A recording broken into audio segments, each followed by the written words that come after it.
प्रधानमंत्री पीक विमा योजना कोणत्या पिकासाठी किती पैसे लागणार हे तुम्हाला मी आज समजून सांगतो।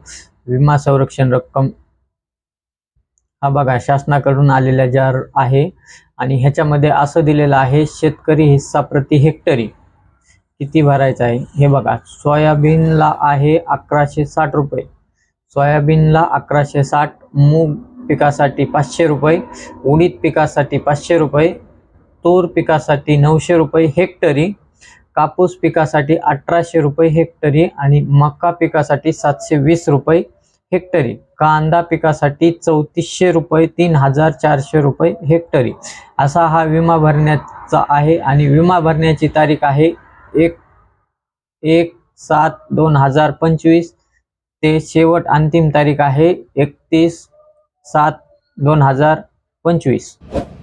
व्हिडिओ आवडला तर लाईक करा, सबस्क्राईब करा आणि घंटी दाबायला विसरू नका। धन्यवाद।